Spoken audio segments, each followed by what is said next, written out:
Hello friends. तो जैसे 2 classes हो गई अब हमारी, जो लास्ट क्लास हमने ख़त्म किया था वहीं से अपन स्टार्ट करते हैं। चूँकि संविधान के बारे में हमने कुछ पढ़ लिया था और संविधान के बारे में और आगे अपन कंटिन्यू करते हैं। संविधान की विशेषताओं के बारे में बात करते हैं कि आखिरकार कौन कौन सी संविधान की विशेषताएँ हैं।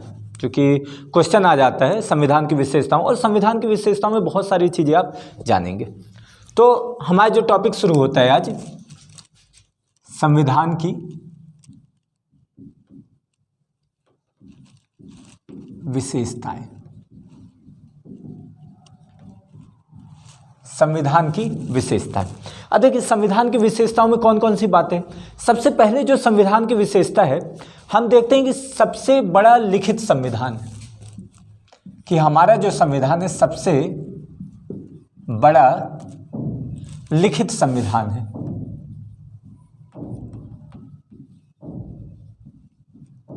अब इसका क्या मतलब है? सबसे बड़ा लिखित संविधान, सबसे बड़ा रिटर्न कॉन्स्टिट्यूशन, रिटर्न में लिखा गया है।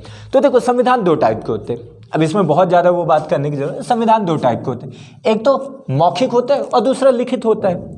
तो एक संविधान होगा आपका मौखिक, ओरल, और एक संविधान होगा आपका लिखित। तो जो हमें पता चलता है मौखिक संविधान कहाँ पे लिया गया, कहाँ पे है, सबसे पहले मौखिक संविधान बना था ब्रिटेन में। और लिखित संविधान की बात करा जाए तो सबसे पहले लिखित संविधान कौन सा था? अमेरिका का था। तो हमारा जो संविधान है वो दुनिया का सबसे बड़ा लिखित संविधान। जब संविधान का निर्माण हुआ था, अगर मैं बात करूं कि 1949 में जब संविधान का निर्माण हो गया था, तो 1949 के टाइम पे हम देखते हैं कि संविधान में आप देखते हो कि प्रस्तावना है, एक प्रेम्बल है, 395 395 से ऊपर आर्टिकल्स हैं, 395 से ऊपर आपको अनुच्छेद आपको देखने को मिलते हैं। इसके अलावा आपको 22 भाग, 22 पार्ट देखने को मिलते हैं। इसके अलावा अनुसूचियां आपको देखने को मिलती हैं। अनुसूचियां कितनी थी? 8 अनुसूचियां थी। पहले 8 अनुसूचियां थी और अभी क्या हो गया, चेंज हो गए। तो आपको ये सब चीजें प्रस्तावना देखने को मिल रही है। 395 आर्टिकल आपको तब देखने को मिल रहे हैं जब संविधान का निर्माण हुआ था। 22 भाग देखने को मिल रहे हैं, अनुसूचियां 8 थे, शेड्यूल 8 थे। अभी क्या है, अभी आज के वर्तमान के, अभी एट प्रेजेंट टाइम में कॉन्स्टिट्यूशन में क्या है, अगर हम बात करें तो प्रस्तावना तो वैसे ही, प्रेम्बल तो है ही। हालांकि प्रेम्बल में कुछ ना कुछ संशोधन किए गए, कुछ ना कुछ अमेंडमेंट किए गए, जिसके बारे में हम बात करेंगे। इसके अलावा आर्टिकल्स की बात की जाए तो कितना, 450 से तो ऊपर ही आर्टिकल, बल्कि 500 समथिंग आर्टिकल्स जा रहे हैं। ठीक, 450 से ऊपर आप ये समझ लीजिए। और भाग 22 है तो 22 की जगह अब कितने, 25 भाग हो गए। 3 भाग को और ज़्यादा ऐड कर दिया गया। इसके अलावा अनुसूचियाँ जो पहले 8 थी, अब अनुसूची कितनी है, 12 है। यानी अनुसूची शेड्यूल की बात की जाए तो 12 शेड्यूल है। तो इस तरीके से आपको कुछ परिवर्तन देखने को मिलता है। पहले जो है कि 22 भाग थे, अभी 25 भाग है। पहले 8 अनुसूचियाँ थी, अभी 12 अनुसूचियाँ। तो इस तरीके से आपको, हालांकि पहले था right to property, right to property, संपत्ति का अधिकार एक क्या था, एक फंडामेंटल राइट था। लेकिन अब संपत्ति के अधिकार को फंडामेंटल राइट नहीं, एक नॉर्मल राइट है। तो fundamental right, right to property भर को कम किया गया। इसके अलावा जो अधिकांशक जो संविधान के प्रावधान थे वो क्या है, वैसे ही बने हुए हैं। तो आप देख रहे हो कि लिखित संविधान जो है दुनिया का सबसे बड़ा लिखित संविधान है। और आज के टाइम पे बात किया जाए तो आज तो और बहुत ज़्यादा लिखित संविधान बहुत ज़्यादा और बड़ा होते जा रहा है। तो इस हिसाब से कहा जा रहा है दुनिया का सबसे बड़ा संविधान है। अब कारण क्या है, आखिरकार किस कारण से ये दुनिया का सबसे बड़ा लिखित संविधान है, तो आप कारण भी देख लीजिए। कारण अपने में एक महत्वपूर्ण होता है।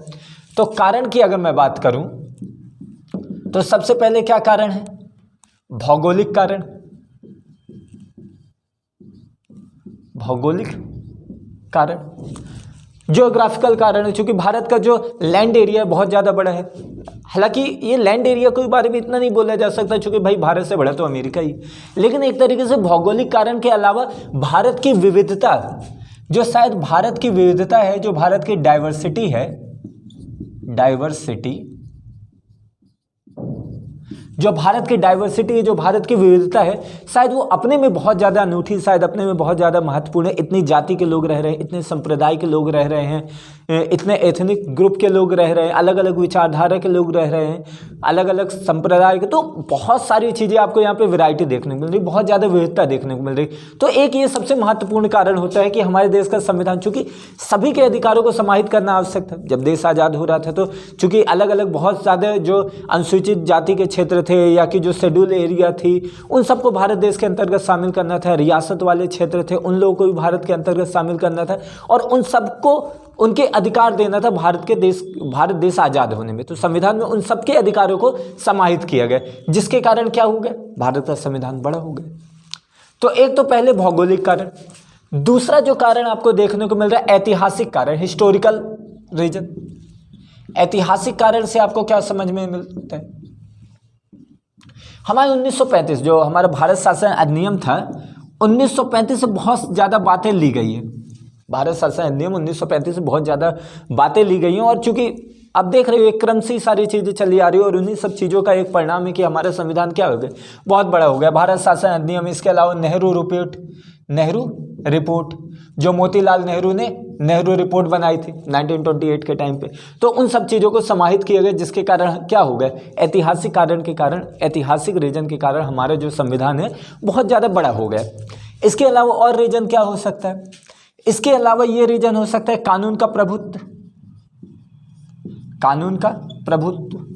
या कि ऐसे व्यक्ति कानून बनाने वाले थे जो कानून के बारे में बहुत ज़्यादा जान रहे थे। क्योंकि आप देख रहे हो कि इस टाइम पे जितने भी सरदार वल्लभ भाई पटेल की बात करो, पंडित जवाहरलाल नेहरू, मौलाना अबुल कलाम आज़ाद, किसी की भी बात कर लो, सारे के सारे कौन थे, एडवोकेट थे, सब लोग वकील थे। तो कानून के बारे में बहुत अच्छी तरीके से जानते थे, जिसके कारण उनका कानून एक जो सामग्री है उसके रूप में उनका बहुत ज़्यादा योगदान हो। तो इस कारण से भी हमारा संविधान जो क्या हो गया, बहुत ज़्यादा बड़ा हो गया। इसके अलावा एक और रीजन है प्रशासनिक कारण। प्रशासनिक कारण भी अपने में एक महत्वपूर्ण। प्रशासनिक कारण कैसे, भाई देखो, all India services, Akhil Bharatiya सेवाएं, यूपीएससी हो गए, SPS, state public service commission हो गया। तो ये सब चीज़ों के बारे में ना आपको दूसरे देश के संविधान में लिखने को नहीं मिलता है, लेकिन हमारे भारत देश के संविधान में इन सब चीज़ों को भी इंक्लूड किया गया। तो आप देख रहे हो प्रशासनिक कारण भी एक अपने में एक महत्वपूर्ण है, जिसके कारण हमारा जो संविधान है और बड़ा हो जाता है। इसके अलावा और क्या रीजन हो सकते हैं, इसके अलावा ये भी रीजन हो सकता है कि भैया केंद्र और राज्य, जो सेंट्रल और स्टेट के लिए क्या किए गए, एक ही संविधान। जब सेंट्रल और स्टेट के लिए एक ही संविधान है तो भाई साहब स्टेट की बातों को भी तो रखा गया है, स्टेट की भी तो डिमांड रखी गई। केंद्र शासित प्रदेश जो यूनियन टेरिटरीज है उनको भी तो रखा गया, तो उनके कारण भी क्या हुआ, उनकी भी बातों को समाहित करने के कारण, उनके अधिकारों को भी समाहित करने के कारण हमारे देश का संविधान क्या होगा, बहुत ज़्यादा बढ़ गया है। और अभी यहाँ तो एक ये था कि पहले तो जम्मू एंड कश्मीर को लेकर के एक अलग संविधान था, लेकिन जम्मू एंड कश्मीर को भी अब क्या कर दिया, भारत देश के अंतर्गत शामिल कर दिया गया। तो थोड़ा सा जो जम्मू एंड कश्मीर वाला एक रीजन अलग हो जाता था, वो चीज़ अब अलग हो गई। ठीक है, आर्टिकल 370 के तहत जम्मू कश्मीर को एक अलग स्टेटस दिया गया था, स्पेशल स्टेटस दिया गया था, उसको अब रिवोक कर दिया, उसको ख़त्म कर दिया गया। तो ये हो गया कारण कि सबसे, देखो, संविधान की विशेषताएं, सबसे बड़ा लिखित संविधान, और उसके पीछे क्यों आखिरकार लिखित संविधान, उसके पीछे हमने कुछ कारण देख लिए। अब अपन सेकंड के ऊपर चलते हैं कि अब दूसरा बोल रहा है दूसरे देशों से लिया गया है, विभिन्न स्रोतों से लिया गया है। हालांकि आलोचना भी, जो क्रिटिसिज्म भी, इसी चीज में क्रिटिसिज्म भी होता है, लेकिन चूंकि डॉक्टर अंबेडकर का ये कहना था, डॉक्टर अंबेडकर ने बहुत गर्व के साथ बोला था कि हमारे देश का जो संविधान है सभी देशों के संविधान से छान करके लिया गया, यानी सभी देशों के संविधान की अच्छी बातें ली गई हैं। ठीक है, तो क्या है, विभिन्न स्रोतों से विहित, विभिन्न स्रोतों से लिया गया है। तो देखो, अगर विभिन्न स्रोतों से लिया गया है तो भाई साहब अच्छी ही बातें होंगी, क्योंकि डॉक्टर अंबेडकर का कहना था कि भाई अभी ऐसा दुनिया में कोई बात नहीं है ही नहीं कि कोई आप नई बात संविधान में इंक्लूड कर दो, क्योंकि सभी बातें तो हर एक देश के संविधान ने कुछ ना कुछ तो इंक्लूड कर ही दिया है। तो भाई अब हमारे लिए हम कोई नई बात इंक्लूड कर दें ऐसा कुछ है नहीं। अब हमारे लिए यही है कि जो पुरानी जो संविधान है उनकी कौन सी अच्छाइयाँ उन्हें हम अडॉप्ट करें और उन संविधान में कौन सी बुराइयाँ उनको हम छोड़ दें। तो ये हमारे लिए था। तो उस आधार पर हमने हमारे संविधान की दर्जन भर संविधान से कुछ ना कुछ चीज़ों को अडॉप्ट किया है। तो जैसे आपको पता है कि विभिन्न स्रोतों से भी, तो हमारा क्या है, हमारा जो दार्शनिक भाग है, हमारे संविधान का दार्शनिक भाग, ये आपसे क्वेश्चन कभी पूछ लेगा कि हमारे देश का दार्शनिक भाग कौन सा है, तो या कि हमारे देश के दार्शनिक भाग में आपको देखने को मिल रहा है फंडामेंटल राइट और डीपीएसपी। फंडामेंटल राइट मतलब मौलिक अधिकार और डीपीएसपी मतलब directive principle of state policy. FR मतलब फंडामेंटल राइट, मूल अधिकार, मूल अधिकार। और डीपीएसपी मतलब directive principle of state policy, राज्य के नीति निर्देशक तत्व।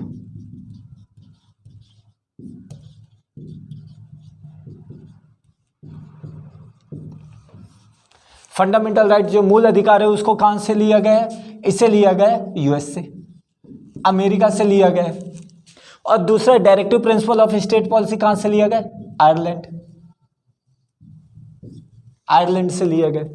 इसके अलावा हमारा जो दार्शनिक भाग है, इसके अलावा आपका जो राजनीतिक भाग है, जो आपका पॉलिटिकल भाग है, वो कहां से लिया गया, ब्रिटेन से लिया गया है। आपका जो पार्लियामेंट सिस्टम है, पार्लियामेंट्री सिस्टम है, संसदीय व्यवस्था, संसदीय व्यवस्था कहां से ली गई है। इसके अलावा आपको देखने को मिल रहा है गणराज्य, रिपब्लिक कहां से लिया गया है, तो गणराज्य आपको देखने को मिल रहा है साउथ अफ्रीका से लिया गया है। इसके अलावा आपको देखने को मिल रहा है राज्यपाल का पद कहां से लिया गया है, या कि उपराष्ट्रपति, पहले तो उपराष्ट्रपति का पद कहां से लिया गया, उपराष्ट्रपति का पद लिया गया है अमेरिका से, यूएसए से। इसके अलावा राज्यपाल का पद कहां से लिया गया, राज्यपाल के पद को लिया गया कनाडा से। इसके अलावा और अगर मैं बात करूं तो समाज सेवा वाली बातें कहां से ली गई, या कि आपका जो समाजवाद कहां से लिया गया, तो यूएसएसआर से लिया गया। तो ये सब चीजें आ जाएगी। तो इतनी चीजें क्या की गई है, विभिन्न स्रोतों से लिया गया। तो दार्शनिक भाग जो हमारे देश का जो संविधान का दार्शनिक भाग वो कौन सा है, फंडामेंटल राइट है और डीपीएसपी।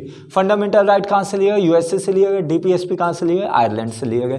अब ये यूएसए वाला जो है आपके आर्टिकल, ये फंडामेंटल राइट आपके आर्टिकल 12 से लेकर के आर्टिकल 35 तक, आर्टिकल 12 से आर्टिकल 35 तक मिलता है। और इसके बाद directive principle of state policy आपका आर्टिकल 36 से लेकर के आर्टिकल 51 तक, आर्टिकल 36 से लेकर के आर्टिकल 51 तक क्या आपको देखने को मिल रहा है, डीपीएसपी देखने को मिल रहा है। फिर इसमें अपन करेंगे कि भाई मूल अधिकार में कौन कौन से अधिकार आते हैं।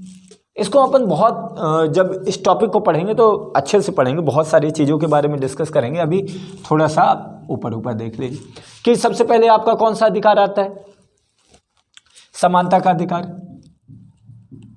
समानता का अधिकार आपके आर्टिकल 14 से आर्टिकल 18 तक। इसके अलावा स्वतंत्रता का अधिकार, स्वतंत्रता का अधिकार ये आपका आता है आर्टिकल 19 से आर्टिकल 22 तक। फिर उसके बाद आता है शोषण के विरुद्ध अधिकार,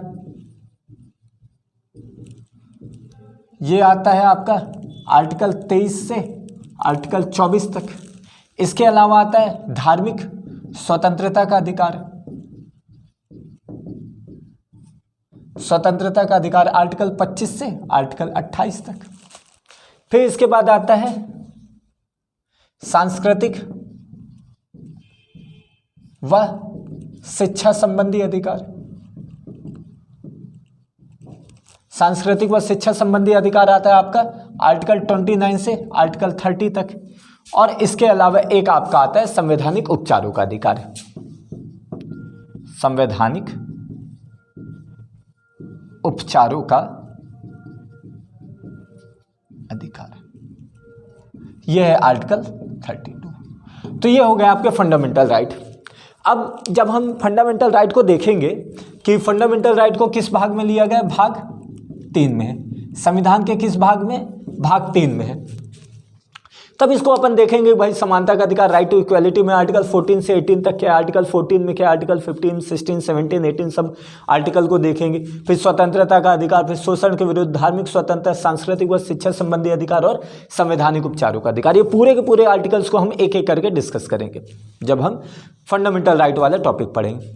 ऐसे ही ये आपका ये वाला भाग हो गया।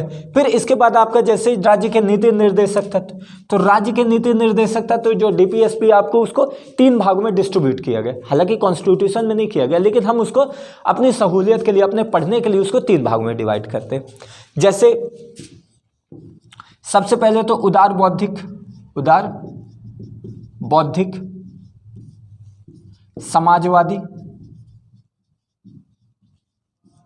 और तीसरा गांधीवादी सिद्धांत। 3 सिद्धांतों के ऊपर अपन डीपीएस में पढ़ाई करते हैं। तो वो आर्टिकल्स जो उदार बौद्धिकवाद को लेकर के बात कर रहे हैं, वो जो समाजवादी की बात कर रहे हैं, वो जो गांधीवादी की बात कर रहे हैं, गांधीवादी जैसे पशुधन को किस तरीके से करना है, और ये बोला जा रहा है किस तरीके से ग्रामीण उद्योगों को बढ़ावा देना है, हथकरघा उद्योग को किस तरीके से बढ़ावा देना है ना। पहले गांव में पंचायत को लेकर के भी ये था, लेकिन फिर उसके बाद तो वही पंचायत को और नगर पालिका को आर्टिकल 73 और 74 कॉन्स्टिट्यूशनल अमेंडमेंट के द्वारा क्या कर दिया, संविधान का हिस्सा बना दिया गया। तो इस तरीके से हम क्या पढ़ेंगे, ये आपका फंडामेंटल राइट हो गया, डीपीएसपी हो गया। डीपीएसपी को कौन से उसमें रखा गया, भाग 4, ये याद रखिएगा, भाग 4 में क्या है, डीपीएसपी।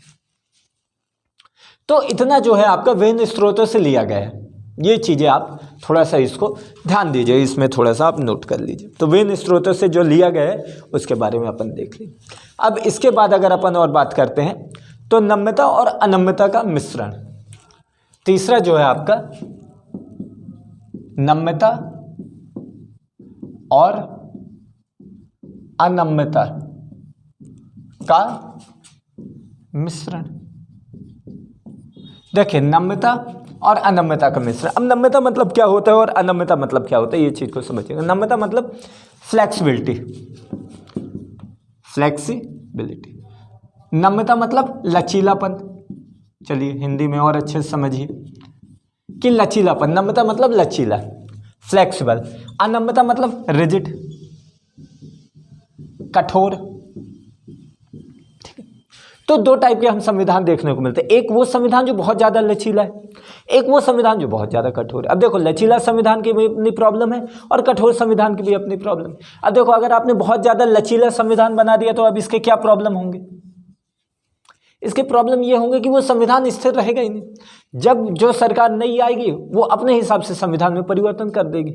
तो आपको कोई ना कोई एक मूलभूत ढांचा तो चाहिए ना, आपको एक बेसिक स्ट्रक्चर चाहिए। आप पूरी तरीके से पूरे संविधान को आप नहीं चेंज कर सकते। तो अगर आपने बहुत ज़्यादा लचीला संविधान बना दिया तो क्या होगा, वो आसानी से चेंज हो जाएगा, आसानी से मोल्ड हो जाएगा और वो देश के हित के लिए अच्छा नहीं। अब वहीं अगर आपने रिजिड संविधान बना दिए, बहुत ज़्यादा कठोर संविधान बना दिए, तो अगर आपने बहुत ज़्यादा कठोर संविधान बना दिया तो समय की मांग के अनुसार, जो समय की डिमांड है, समय के डिमांड के अनुसार उसमें किसी प्रकार का परिवर्तन हो पाएगा, नहीं हो पाएगा। तो इसीलिए आवश्यक है कि हम क्या करें, हम रिजिड संविधान ना बनाएं और हम फ्लेक्सिबल संविधान भी ना बनाएं, ना बहुत ज़्यादा नम्य रहे और ना बहुत ज़्यादा अनम्य रहे। परिस्थिति के अनुसार क्या रहे, वो परिवर्तित हो सके। जब समय आए तो समय के अनुसार वो परिवर्तित हो सके। और दूसरा, ऐसा भी ना हो कि बहुत आसानी से परिवर्तित हो सके, बहुत कठोर भी ना हो और बहुत आसान भी ना हो। जैसे अगर अभी हम बात करें कि हमें महिलाओं के लिए कुछ अधिकार चाहिए, तो अगर उन महिलाओं के लिए अधिकार चाहिए और अगर हमने संविधान बहुत ज़्यादा कठोर बना दिया, तो संविधान अगर बहुत ज़्यादा कठोर बना दिया तो महिलाओं को उनके अधिकार तो मिल नहीं पाएंगे। कोई भी चेंजेस करना है, कोई भी एक्ट लाना है, कुछ भी कॉन्स्टिट्यूशन में कुछ भी नया ऐड करना है, तो उसके लिए तो आवश्यक है। तो एक तरीके से हमने ये दोनों के बीच का बात की। तो ये देखिए, नम्यता वाला संविधान कहाँ पे है? आपका ब्रिटेन का संविधान जो है, ब्रिटेन जो इंग्लैंड का संविधान, वो क्या है? वो नम्य संविधान, वो मौखिक संविधान, बहुत आसानी से चेंज हो जा रहा है। एक्चुअली उनका संविधान भी नहीं, उनका एक लॉ ऑफ बुक है ना, ब्रिटेन वुड्स का एक संस्था के अनुसार एक लॉ ऑफ बुक है जहाँ पे सारे के पूरे कानून लिखे गए, उन्हीं के आधार पर वो सारी चीज़ें होती है। वहीं अगर हम रेजिट की बात करें तो कहाँ का संविधान? यूएस से।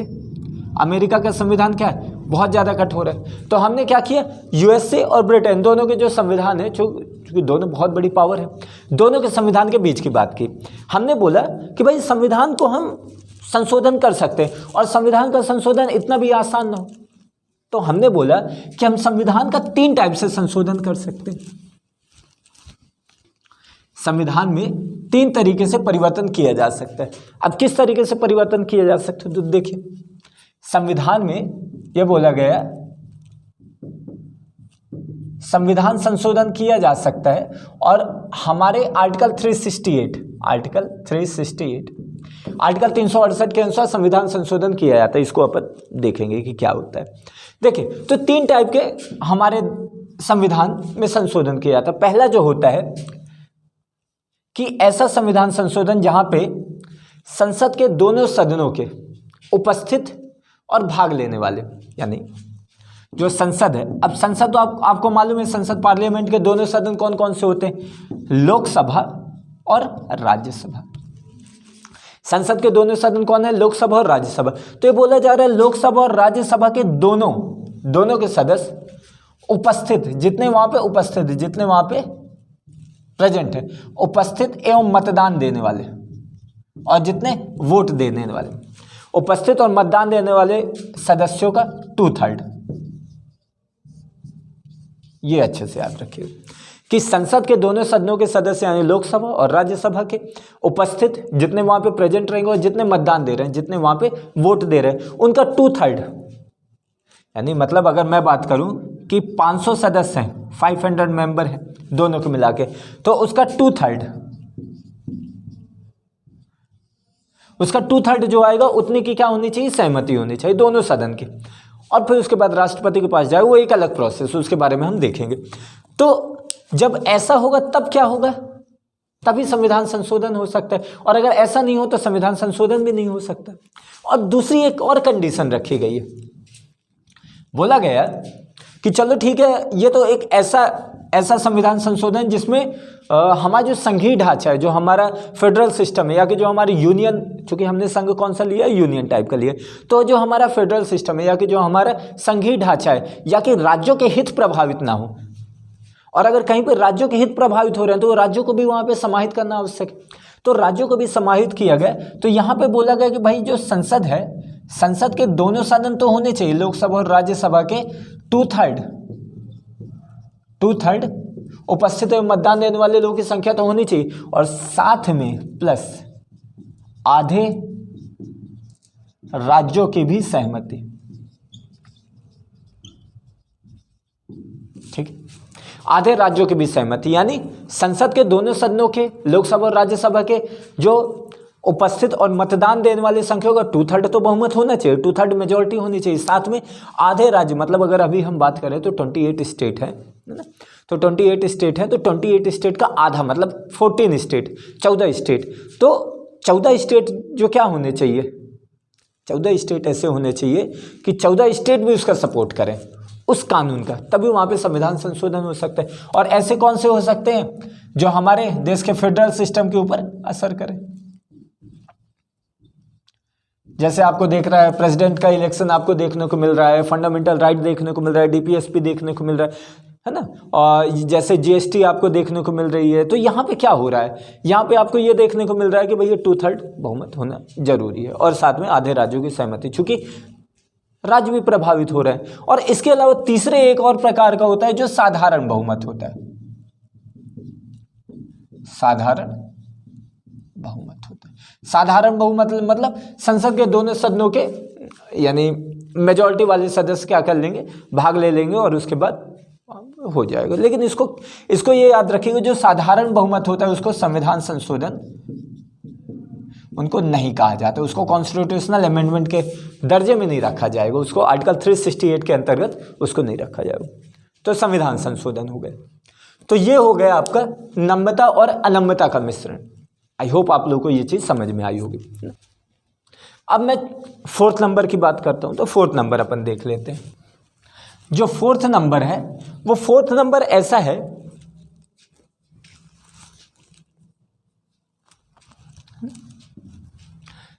ये इसको कर लीजिए, अनम्यता का मिश्रण। ये तो चलिए फोर्थ नंबर है कि संघीय ढांचे के साथ साथ, जो संघीय ढांचा है या कि एकात्मकता के साथ साथ, एकात्मकता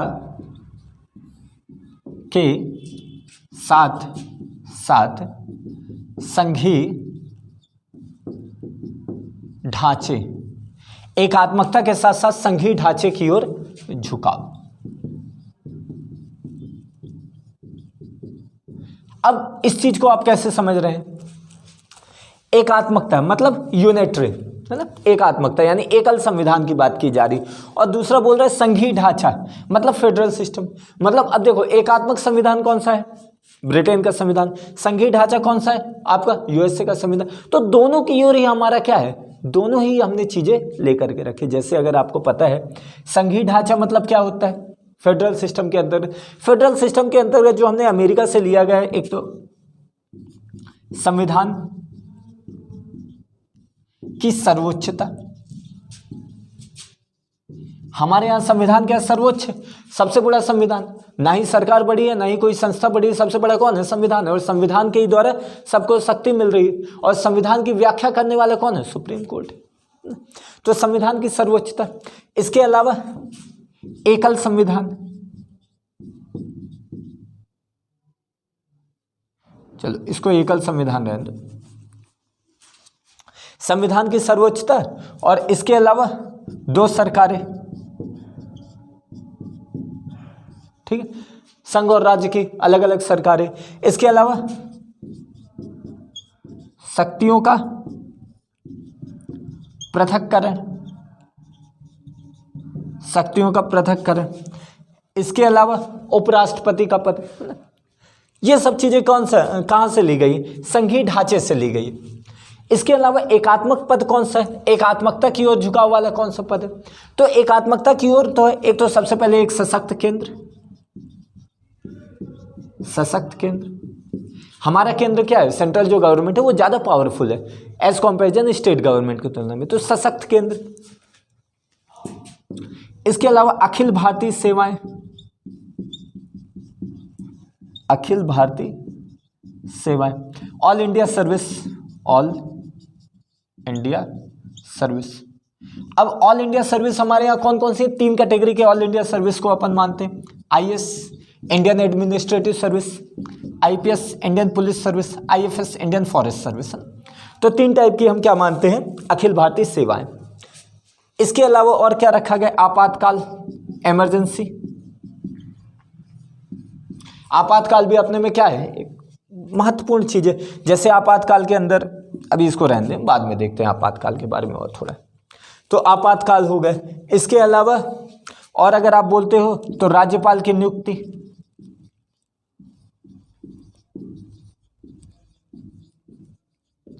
राज्यपाल की नियुक्ति। तो ये सब कौन कौन सी चीजें हैं? ये सब एकात्मकता के सिद्धांत है, यानी एकात्मक संविधान की ओर हमारा रुझान है, और ये संघीय ढांचे की ओर रुझान है। तो इस तरीके से हम देखते हैं जाकि एक और कर लीजिए, एकल नागरिकता, एकल नागरिकता, एकल नागरिकता। चलिए, तो ये हो गया आपका एकात्मकता के साथ साथ संघीय ढांचे के झुकाव। ये हमारे संविधान की विशेषताएं कि भाई एकात्मकता भी है और साथ में संघीय ढांचा भी है, तो दोनों ही चीजों को लेकर के हम आगे बढ़ रहे हैं। तो ये हो गया आपका 4th नंबर। 5th नंबर है भारत का संसदीय रूप, भारत का संसदीय रूप, भारत का संसदीय पार्लियामेंट्री फॉर्म। भारत की क्या है? Parliamentary form. और ये पार्लियामेंट्री सिस्टम अपनाने के पीछे रीजन भी क्या है? अब देखो, रीजन तो सीधी बात है कि भाई एक ऐसी व्यवस्था को अपनाने जो हमारे यहाँ टेस्टेड है ना, क्योंकि ब्रिटेन हमारे यहाँ था और ब्रिटेन के द्वारा जो कार्य प्रणाली अपनाई गई थी वो वही अपनाई गई थी और एक तरीके से उसी ढर्रे पर हम लगातार चल रहे थे और इस चीज़ को हमने देखा था कि वो उसमें किसी प्रकार की कोई कमी नहीं पार्लियामेंट्री सिस्टम में, अपनी अच्छाइयाँ हैं, तो पार्लियामेंट्री सिस्टम को ही हमने अपनाया। और पार्लियामेंट्री सिस्टम किस चीज़ के बारे में बात करता है, ये बोलता है शक्तियों का पृथक्करण के बारे में बोलता है, शक्तियों का पृथक्करण एवं समन्वय। भाई कोऑर्डिनेशन भी होना चाहिए, शक्ति अलग अलग भी होनी चाहिए और कोऑर्डिनेशन भी होना चाहिए। जैसे आप देखते हो कि हमारे यहाँ जो विधायिका है, जो लेजिस्लेचर है और जो कार्यपालिका जो एग्जीक्यूटिव है, तो दोनों क्या करते हैं, आप संसद के अंदर दोनों ही रहते हैं, लोकसभा में दोनों रहते हैं और दोनों एक दूसरे के ऊपर क्या करते हैं, चेक एंड बैलेंस का काम करते हैं। तो शक्तियों का पृथक्करण, तो विधायिका हो गई, कार्यपालिका हो गई और तीसरी कौन सी हो गई, न्यायपालिका हो गई। तो आपको देखने को मिल रहा है तीनों एक दूसरे के ऊपर क्या कर रहे हैं, चेक एंड बैलेंस का काम कर रहे हैं। जो न्यायपालिका होती है, अब देखिए विधायिका जो है सभी प्रकार के कानून को अगर पास करना है तो कार्यपालिका को कहाँ पे लेकर के आना पड़ेगा, विधायिका में लेकर के आना पड़ेगा। यानी कार्यपालिका के द्वारा कानून अगर पास कराना है तो विधायिका में लेकर के आना पड़ेगा और विधायिका भी अगर चाहती है कि कानून पास हो तो उसे भी कार्यपालिका की मदद की आवश्यकता पड़ेगी। देखो कोई भी कानून, अब यहाँ पे कानून ऐसा बना है जो लोगों के हित में लिए, लोगों के हित के लिए नहीं है, तो न्यायपालिका उसके ऊपर क्या लगा सकते हैं, न्यायपालिका ये दोनों के द्वारा जो कानून बनाए गए हैं उनके ऊपर रोक लगा सकते हैं। किस आधार पर कि भैया ये संविधान के मूलभूत ढांचा का उल्लंघन कर रहा है। इन बातों से क्या है, देश के नागरिकों के हित प्रभावित होंगे। तो इन सब चीज़ों के आधार पर जो हम देखेंगे केशवानंद भारती केस में किस तरीके से आगे बात बढ़ी थी, तो इन सब चीज़ों को हम धीरे धीरे आगे करके देखते चलेंगे। तो शक्तियों का पृथक्करण, तो भारत का संसदीय रूप, तो 5th नंबर क्या हो गया आपका, संसदीय रूप। ठीक है, हालांकि कुछ अंतर भी है। भारत की जो ब्रिटेन है, ब्रिटेन का जो संसदीय जो पार्लियामेंट्री सिस्टम है, भारत के पार्लियामेंट्री सिस्टम में डिफरेंस भी है। अब वो डिफरेंस कौन सा है, कैसा है डिफरेंस, तो देखिए डिफरेंस कैसा है भारत की पार्लियामेंट्री सिस्टम में और ब्रिटेन की पार्लियामेंट्री सिस्टम में कैसे डिफरेंस है। तो देखिए यहाँ मान लेते हैं भारत की और यहाँ मान लेते हैं ब्रिटेन की, दोनों के parliamentary system, PS for parliamentary system, संसदीय व्यवस्था में क्या डिफरेंस है। सबसे पहले अगर मैं ब्रिटेन की बात किया करूं तो ब्रिटेन में कौन संप्रभु यानी कौन सबसे ज़्यादा ऊपर है, तो ब्रिटेन की जो संसद है, जो पार्लियामेंट है, वो संप्रभु, वो सॉवरेन है, वो सबसे बड़ी है। यानी वहाँ पार्लियामेंट से बड़ा कुछ नहीं है। ठीक है, तो वहाँ की जो पार्लियामेंट है वो सबसे बड़ी। लेकिन वहीं अगर हम भारत की बात करें तो हमारे यहाँ देश की पार्लियामेंट सबसे बड़ी नहीं है। पार्लियामेंट एक क्या है, एक इंस्टीट्यूशन है, एक कानून बनाने वाली संस्था है। लेकिन भारत में क्या सबसे बड़ा है, भारत में सबसे बड़ा है भारत का संविधान, भारत का कॉन्स्टिट्यूशन बड़ा है। तो दोनों के बीच में डिफरेंस देखने को मिल रहा है। इसके अलावा दूसरा डिफरेंस क्या आपको देखने को मिलता है, ब्रिटेन में कैसी व्यवस्था चल रही है, राजा रानी वाली व्यवस्था चल रही है अभी भी, यानी उत्तराधिकार व्यवस्था चल रही है। वहाँ का जो राजा है वो कैसा है, वो आपको एक तरीके से देखने को मिल रहा है आनुवांशिक राजा है। ठीक, तो यहाँ पे राजा रानी वाली प्रथा चल रही है अभी भी। तो कैसी प्रथाएं चल रही है, आनुवांशिक, या कि इसी को आप बोल सकते हो राजतांत्रिक व्यवस्था चल रही है। लेकिन भारत में कौन सी व्यवस्था चल रही, भारत में गणतांत्रिक व्यवस्था चल रही है, भारत में रिपब्लिक व्यवस्था चल रही है। हमारा जो प्रेसिडेंट है, जैसे अभी जो हम जानते हैं कि हमारे प्रेसिडेंट कौन है, श्री रामनाथ कोविंद, है ना। तो जो हमारे जो प्रेसिडेंट है वो कैसे, उनका इलेक्शन हो रहा है ना, उनके इलेक्शन के द्वारा चुना जा रहा है। हालांकि उनका इलेक्शन अप्रत्यक्ष रूप से हो रहा है, लेकिन जो उनके इलेक्शन में भाग ले रहे हैं वो कौन है, वो हमारे ही तो रिप्रेजेंटेटिव है। हम ही ने तो उनको चुन करके कहाँ भेजा है, लोकसभा में भेजा है, हम ही ने उनको चुन करके स्टेट लेजिस्लेटिव असेंबली में भेजा है, तो वो हमारे ही रिप्रेजेंटेटिव है। तो एक तरीके से भारत के जो भारत के प्रधान मतलब राष्ट्रपति का चयन कैसे होता है, निर्वाचित होते हैं, इलेक्टेड होते हैं। और वहीं अगर बात किया जाए तो ब्रिटेन का क्या होते हैं, राजा रानी जो होते हैं वो इलेक्टेड नहीं होते, वो बल्कि आनुवांशिक होते हैं। वो उत्तराधिकार वाली व्यवस्था वहाँ पे चली आ रही है कि भैया राजा का बेटा राजा, लेकिन हमारे यहाँ अब राजा का बेटा राजा नहीं है ना। तो दोनों के बीच में एक डिफरेंस है। तो ये हो गया आपका कौन सा, भारत का संसदीय रूप। और ये क्या है, एक भारत की विशेषता है, भारत की एक अपने में विशेषता है।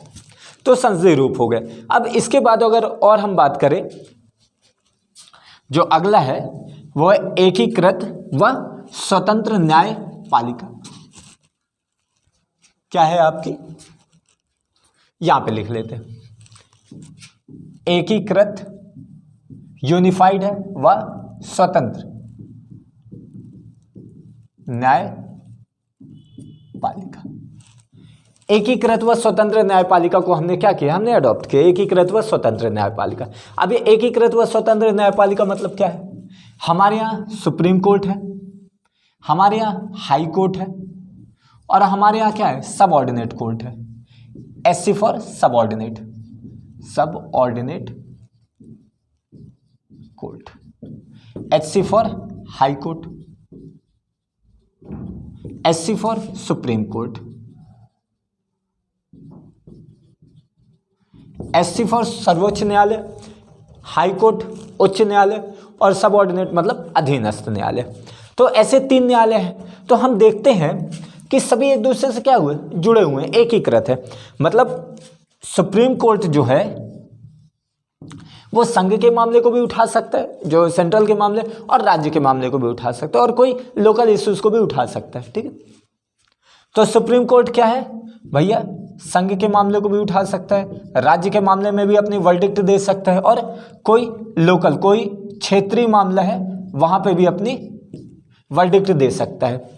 और ऐसे ही हाई कोर्ट, हाई कोर्ट के द्वारा जो वहाँ के राज्यों के ऊपर दिया जा सकता है, अधीनस्थ के ऊपर दिया जा सकता है। ऐसे तो एक तरीके से एकीकृत व्यवस्था चली आ रही है। लेकिन वहीं अगर हम यूएसए की बात करें तो यूएसए में ऐसी व्यवस्था नहीं चल रही। यूएसए में किस प्रकार की व्यवस्था चल रही, यूएसए की जो सुप्रीम कोर्ट है वो केवल यूनियन इश्यूज को उठाएगी, या कि संघ वाले मामले को उठाएगी, या कि इसी को अपन बोल सकते हैं केंद्र के इश्यूज को। यूनियन मतलब केंद्र का इशू, जो सेंट्रल का इशू है, सेंट्रल के इशू पर ही केवल वो वर्डिक्ट दे सकते। और वहाँ की जो हाई कोर्ट है वो हाई कोर्ट किसके ऊपर वर्डिक्ट देगी, वहाँ के स्टेट के ऊपर वर्डिक्ट देगी। यानी स्टेट और सुप्रीम कोर्ट क्या रहेगी, एक दूसरे से बिल्कुल अलग रहेगी। और ऐसे ही वहाँ की जो सबऑर्डिनेट कोर्ट रहेगी वो भी एक दूसरे से बिल्कुल पूरी तरीके से अलग रहेगी। तो एक तरीके से यहाँ पे हमें यूएसए में क्या देखने को मिल रहा है, एक अलग व्यवस्था देखने को मिल रही है। लेकिन हमें इंडिया में क्या देखने को मिल रहा है, एकीकृत व स्वतंत्र न्यायपालिका देखने को मिल रही है। तो इस तरीके से दोनों के बीच में डिफरेंस है, एकीकृत व स्वतंत्र न्यायपालिका हो गई। तो ये वाला जो टॉपिक हो गया हमारे यहाँ पे, हम इस टॉपिक को ख़त्म करते हैं। अभी इसमें कुछ 4-5 और रीजन बचे हैं, 3-4 और रीजन बचे हैं, उसको अपन अगली क्लास में करेंगे। क्योंकि एक लंबा ड्यूरेशन की वीडियो हो गई हमारी, तो इतना लंबा करना अपने में उतना ज़्यादा ठीक नहीं। तो एक शॉर्ट ड्यूरेशन की रखते हैं, इतनी रखते हैं, और इस टॉपिक को हम अगली क्लास में ख़त्म करते हैं। तो चलिए आज के लिए इतना ही। और आप सब लोग अपना सजेशन देते रहिए कि जैसे मान लीजिए कोई भी चीज़ किस तरीके से करनी है, वो आप सजेशन दे सकते हैं, कमेंट्स बॉक्स में आप बता सकते हैं। तो उसको अपन अप्लाई करते रहेंगे। और फिर देखिए जैसे जैसे आगे बढ़ता है तो और कुछ नई क्लासेस भी इंट्रोड्यूस करते हैं, और कुछ नई क्लासेस भी आपकी चलेगी, वो सारी चीज़ें अपन साथ में लेकर के चलेंगे। तो आज के लिए इतना ही। Thank you very much for this session.